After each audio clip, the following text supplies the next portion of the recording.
Por primera vez en la guerra, dos cosas se están desmoronando al mismo tiempo dentro de Rusia. Una es que el ejército ruso está siendo obligado a retroceder en el frente. Y dos, el público ruso está empezando a volverse en contra de Putin mismo. Estas dos cosas nunca habían sucedido al mismo tiempo. Y la combinación está causando pánico dentro del Kremlin, como no hemos visto en los últimos 4 años de esta operación militar especial. El ejército ruso está perdiendo terreno y sufriendo grandes bajas. Manifestantes contra la guerra marcharon en decenas de ciudades de Rusia, coreando "No más guerra".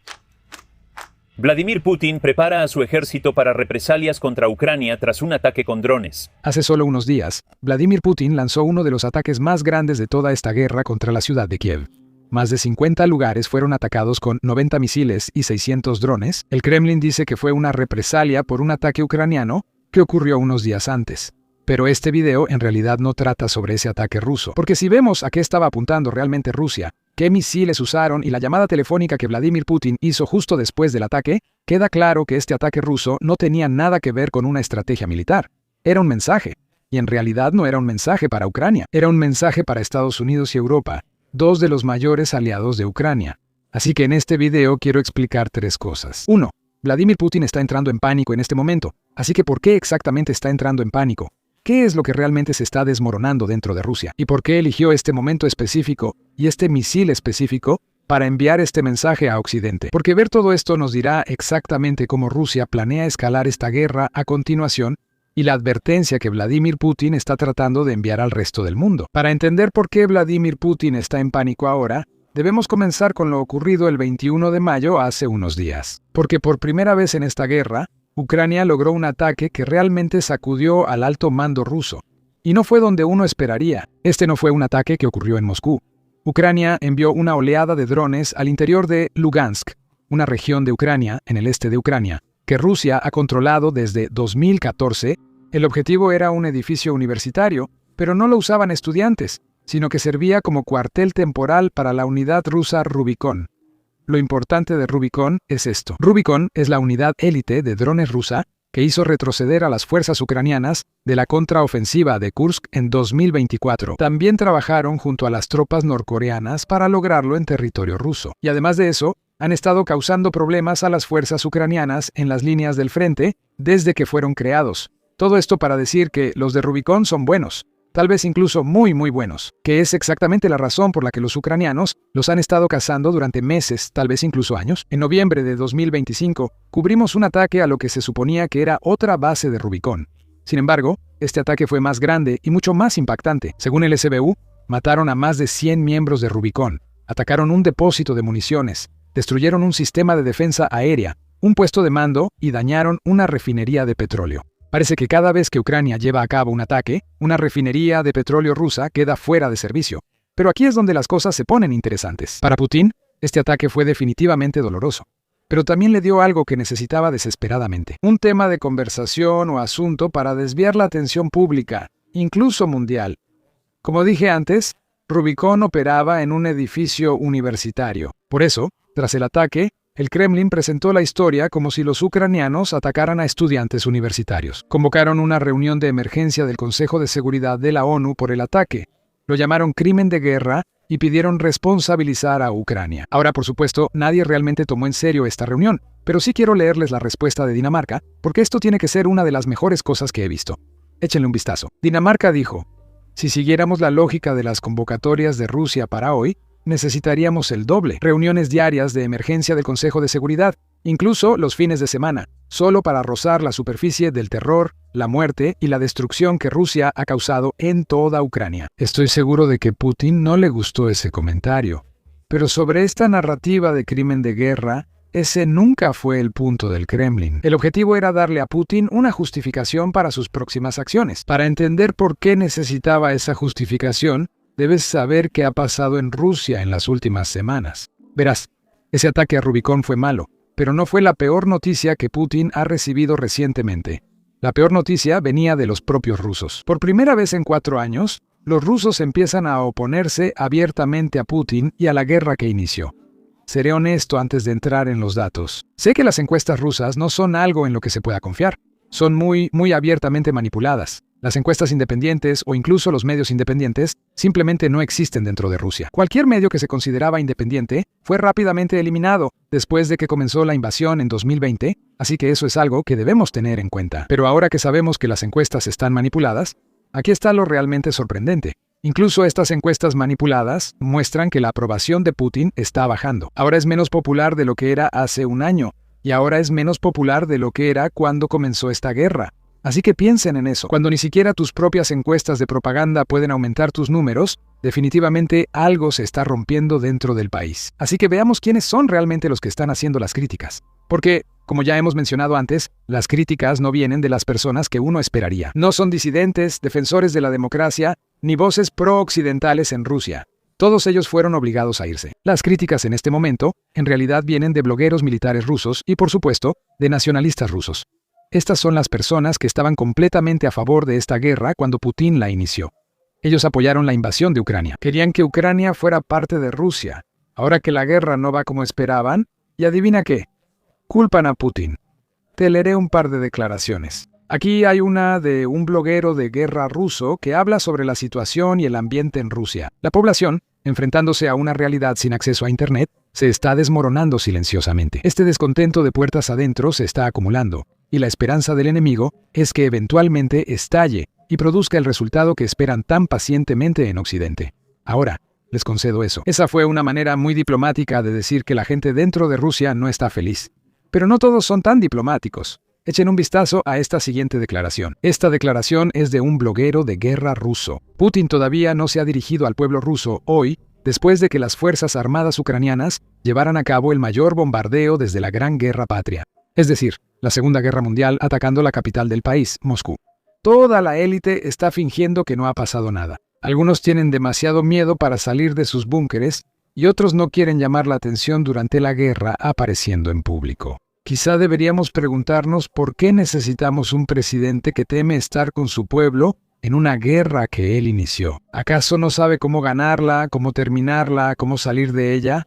¿Y solo está ganando tiempo con la esperanza de que todo se resuelva solo? ¿Así actúan los líderes y comandantes? ¿Se esconden en búnkeres cuando bombardean sus capitales o permanecen con su gente en los peores momentos? Putin tiene miedo y no está dispuesto a arriesgarse.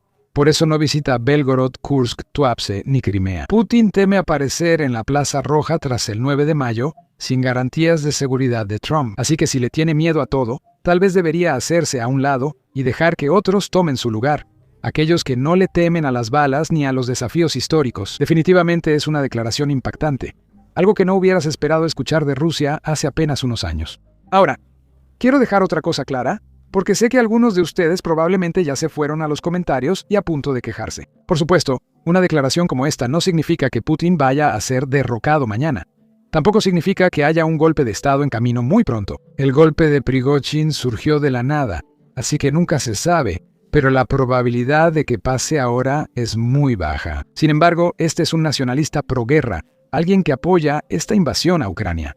Y ahora este tipo está cuestionando públicamente la guerra y el liderazgo de Putin. Como dije, esto es algo que no te hubieras imaginado que sucedería dentro de Rusia cuando comenzó esta guerra. Definitivamente es un gran cambio. Y ese cambio no está ocurriendo en el vacío. El ejército ruso no está logrando proteger a los rusos dentro del país.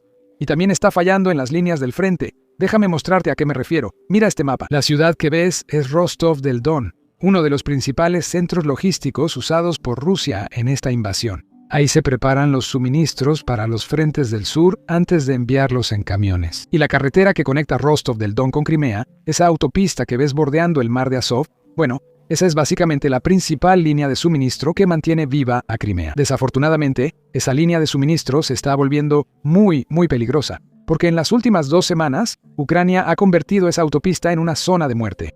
Los drones están atacando camiones a diario. De hecho, puedes ver cómo se ve cuando viajas por esta autopista en las imágenes de apoyo en tu pantalla. Los convoyes de suministro están siendo cazados. Y aquí está la parte más aterradora de esta campaña. Apenas acaba de empezar. Los ucranianos acaban de anunciar que esto lo iniciaron hace 2 semanas y planean intensificarlo, quizá hasta triplicarlo. Revisa este anuncio del jefe del Ministerio de Defensa de Ucrania. Estamos implementando un bloqueo logístico al ejército ruso. Estamos ampliando las operaciones de ataques intermedios para destruir sistemáticamente la logística y las líneas de suministro del enemigo. despojándolos de su capacidad para llevar a cabo acciones ofensivas. Asignamos $140 millones para adquisiciones directas de nuestras unidades de primera línea más efectivas y lanzamos licitaciones competitivas a gran escala. La retaguardia del enemigo ya no es un refugio seguro. Estamos tomando la iniciativa usando tecnología y la fría matemática de la guerra para paralizar sus operaciones. Los ucranianos identificaron lo que más afecta a los rusos y están intensificando sus esfuerzos. ¿Adivina qué? Incluso en este corto periodo de tiempo, esta campaña ya está teniendo un impacto en Crimea. Estamos viendo informes de escasez de combustible en toda la península y la situación solo se está extendiendo. Mira esto. La escasez de combustible está comenzando en Sebastopol. Esto es el comienzo de las consecuencias de los ataques sistemáticos del enemigo a refinerías y tanqueros en el corredor terrestre a Crimea. No tiene caso preguntar a las autoridades locales. Las preguntas deben dirigirse a Gorisimov, jefe del Ministerio de Defensa ruso. Estas son las que hacen los blogueros rusos. ¿Por qué no se protegió adecuadamente a las empresas industriales clave? Y es porque el corredor terrestre en Crimea no está lo bastante seguro. Lamentablemente, quienes deberían hacer estas preguntas no quieren hacerlo. Supongo que temen caer por una ventana. Por eso no van a cuestionar a Putin y a su amiguito Rozumov. Pero, de todos modos, este es el trasfondo. Esta es la situación con la que Putin está lidiando. El ejército retrocede en el frente. La unidad de drones de élite perdió a cientos de operadores expertos en una noche. La principal ruta de suministro a Crimea está en llamas. Y además de eso, el público ruso y los blogueros de guerra rusos ahora le están pidiendo públicamente que renuncie. Incluso sus encuestas manipuladas muestran que la gente está en contra de esta guerra. Eso significa que Putin está acorralado, en una situación que probablemente no había visto antes. Cuando un criminal de guerra como Putin se ve acorralado, intensifica la guerra. Esto es justo lo que hace ahora y nos lleva de vuelta al ataque a Kiev que mencionamos al inicio del video, porque ahora el misil que usó en ese ataque empieza a tener mucho más sentido. Verás, el 3 de mayo, solo 2 días después de este ataque Rubicón del que hablamos, Rusia respondió atacando Kiev con un misil balístico Oreshnik. Ahora, como probablemente ya hayan escuchado, este es un misil hipersónico capaz de portar una ojiva nuclear diseñado específicamente para llevarla. Y aquí está lo que mucha gente olvida, que una ojiva nuclear no necesita ser precisa, porque causa tanto daño que puede vaporizar prácticamente todo lo que esté en su radio. No necesita golpear un edificio o coordenada específica. Mira, usar un misil Oreshnik sin ojiva nuclear es como usar un Ferrari para entregar comida de DoorDash. Ese misil cuesta entre 30 y 50 millones de dólares por lanzamiento, quizá más. No sé las cifras rusas exactas, no son transparentes con su gasto militar. Aún así, Putin usó ese misil para atacar un garaje vacío. No es broma. Tenemos un video del dueño del garaje, muy molesto porque Putin ataca un garaje vacío con un misil caro. Échale un vistazo. Un Oreshnik se estrelló contra mis garajes. Boba Putin, te estoy mostrando en qué demonios desperdiciaste millones de dólares. Estos de aquí son garajes. Esto es una cooperativa de garajes. ¿Te imaginas eso? Y mira, en este garaje, justo en este, el tío Sasha planeaba echarse 50 gramos. Era una decisión estratégica, pero tú, cabrón, la arruinaste. Entonces la pregunta es, ¿por qué lo haría? ¿Por qué gastaría tanto dinero solo para destruir básicamente nada? La razón es que el misil realmente no fue una represalia, fue un mensaje. Fue un mensaje para Estados Unidos y Europa. Lo sabemos porque sabemos que, horas después de ese ataque, el ministro de Relaciones Exteriores ruso, Lavrov, levantó el teléfono y llamó al secretario de Estado de Estados Unidos, Marco Rubio, y dio un mensaje bastante simple. Saquen a los diplomáticos estadounidenses de Kiev, porque ataques como estos van a seguir ocurriendo, y Rusia no va a tener cuidado de atacar solo objetivos militares. Incluso los medios rusos están hablando de esto abiertamente. Échenle un vistazo. Varios periódicos rusos publican hoy la declaración de ayer del Ministerio de Relaciones Exteriores de Rusia. Aquí está en el periódico gubernamental ruso Rossiyskaya Gazeta. Anuncia la intención de Moscú de lanzar lo que llama ataques constantes y sistemáticos contra empresas de la industria de defensa ucraniana en Kiev, incluyendo instalaciones específicas para el diseño, producción y programación de drones y su preparación para el uso. Añade que los ataques también apuntarán a centros de decisión y puestos de mando. Hace un llamado a ciudadanos extranjeros, diplomáticos y personal de organizaciones internacionales a abandonar la ciudad lo antes posible. Mientras que el jefe de la misión de la Unión Europea en Kiev ya dijo que la Unión Europea no se va a retirar. Y esta es exactamente la razón por la que Rusia quiere que todos los diplomáticos y todos los extranjeros abandonen Kiev, tal vez incluso que se vayan de Ucrania por completo. porque para Putin eso sería una gran victoria. Por eso envió el mismo mensaje a Europa y a Estados Unidos. Pero lamentablemente para Vladimir, nadie lo toma en serio ni ha anunciado que se irá del país. Y además de eso, tenemos a los políticos europeos diciendo básicamente que, oye, si Rusia nos ataca, vamos a presumir que fue a propósito. Ahora, aquí es donde quiero retroceder un poco otra vez y analizar ese ataque, porque no fue solo a un ruso al que Putin usó en ese ataque. Usó 90 misiles y 600 drones para básicamente atacar muchos objetivos civiles. Y aquí está la lista de cosas que fueron dañadas. Sabemos esto por las fotos que también nos llegan desde Ucrania. Putin atacó un Museo Nacional de Arte, la Ópera de Kiev, y un museo que estaba dedicado al desastre de Chernóbil. Todo esto muestra claramente que Rusia no solo estaba atacando posiciones militares, aunque se supone que es una operación militar especial. Estaba atacando todo lo que pudiera encontrar.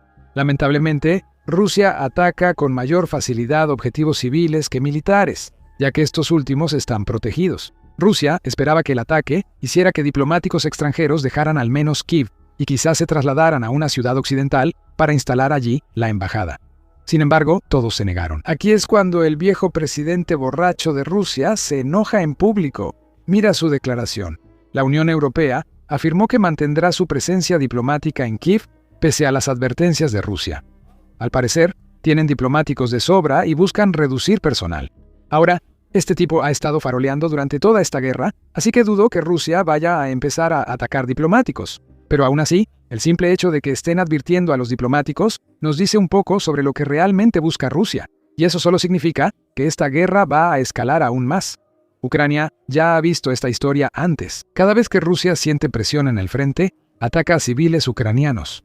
Esta vez, no es solo presión en el frente. Putin también está enfrentando presión a nivel interno, y la única manera en que cree que puede salir de eso es siendo más brutal en Ucrania.